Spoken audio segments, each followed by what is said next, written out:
શ્રીમદ ભગવદ્ ગીતા એ હિન્દુ ધર્મનો પવિત્ર ગ્રંથ છે, જે મહાભારતના યુદ્ધ દરમિયાન ભગવાન શ્રી કૃષ્ણ દ્વારા અર્જુનને આપવામાં આવેલા ઉપદેશોનો સંગ્રહ છે. ગીતામાં જીવનના દરેક પાસાઓ વિશે જ્ઞાન આપવામાં આવ્યું છે, જે આપણને મુશ્કેલ પરિસ્થિતિઓનો સામનો કરવામાં અને સાચો માર્ગ શોધવામાં મદદ કરે છે. જ્યારે કોઈ રસ્તો ન દેખાય ત્યારે ગીતાનું જ્ઞાન આપણને નીતિ અને સ્થિરતા.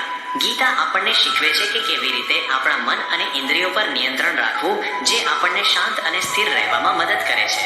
જ્યારે આપણે શાંત હોઈએ છીએ ત્યારે આપણે વધુ સારી રીતે વિચારી શકીએ છીએ અને યોગ્ય નિર્ણયો લઈ શકીએ છીએ. સમસ્યાઓનો ઉકેલ. ગીતા આપણને સમસ્યાઓનો સામનો કરવાની અને તેનો ઉકેલ શોધવાની નવી રીતો શીખવે છે. તે આપણને શીખવે છે કે કેવી રીતે પરિસ્થિતિનું મૂલ્યાંકન કરવું અને યોગ્ય પગલાં લેવા. માર્ગદર્શન. ગીતા આપણને જીવનના સાચા માર્ગ પર ચાલવામાં મદદ કરે છે.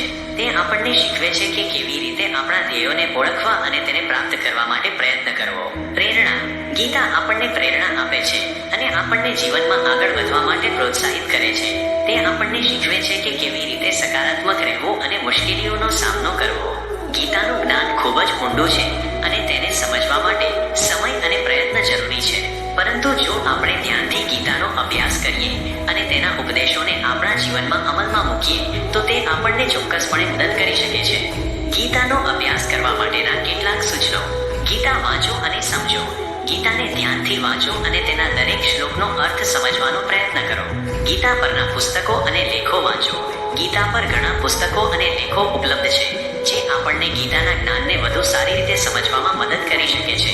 ગીતાના ઓડિયો અને વિડીયો સાંભળો. ગીતાના ઓડિયો અને વિડીયો સાંભળવાથી આપણને ગીતાના શ્લોકોને યાદ રાખવામાં અને તેના અર્થને સમજવામાં મદદ મળી શકે છે. ગીતાના જ્ઞાનને તમારા જીવનમાં અમલમાં મૂકો. ગીતાના ઉપદેશોને ફક્ત વાંચવા અને સાંભળવા જ નહીં, પરંતુ તેને આપણા જીવનમાં અમલમાં મૂકવા પણ જરૂરી છે. જો તમે કોઈ મુશ્કેલ પરિસ્થિતિમાંથી પસાર થઈ રહ્યા હોવ અને તમને કોઈ રસ્તો ન દેખાઈ રહ્યો હોય તો એકવાર ગીતાનું જ્ઞાન સાંભળો.